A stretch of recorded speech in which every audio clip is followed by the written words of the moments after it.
Okay, let's talk about the difference between primary and secondary sources.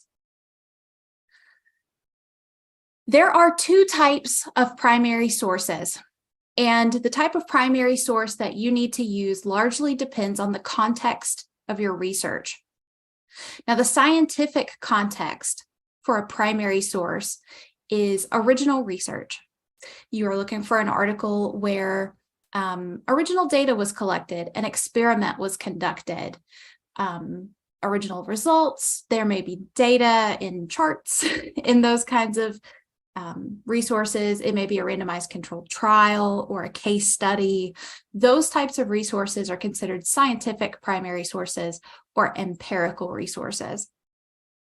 That is the kind of resource that you are looking for in Nursing 601 if you have already taken it or if you will take it soon. However, in this course, we're not looking for scientific context because we're in a theory course. Instead, we are looking for a humanities context.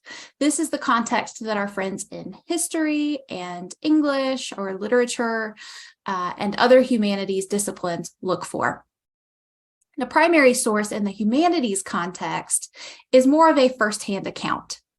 So you are looking for the original words of an author. And since you are studying nursing theorists, that means that you are looking for the words of your theorist. That means we're looking for articles, book chapters, books, interviews, or other places where your author has written or spoken something. Articles that are co-authored by your theorist also count as primary sources. So in the scientific context, the author is irrelevant. You're looking for data collection and how that was collected. In the humanities context, which is what is important for this course, you're looking to see, did my theorist write it? Or did my theorist contribute to it? If yes, that's a primary source for this course. Similarly, there are two types of secondary sources. In the scientific context, those are things like metasynthesis articles, or it might be a meta-analysis. It is a secondhand account, so typically it's a literature review style article. They'll find lots of other studies about one topic, and they'll push all of their data together to make a new idea. They don't conduct their own experiment. They don't do their own data collection. So that's a scientific secondary source. In the humanities context, that might be articles, books, or book chapters that are written about your theorist or their theory. So, for example, Kristen Swanson is a nursing theorist.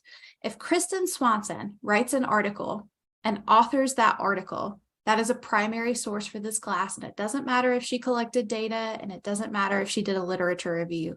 If she wrote it, it's primary. If someone else, unrelated to Kristen, writes about Kristen's theory of Karen or about Kristen herself, that is a secondary source. Think of it like secondhand news. So we are looking for humanities context. Primary sources are written by the theorist. Secondary sources are written about the theorist or about the theory. They may also cite the theory or an article written by the theorist.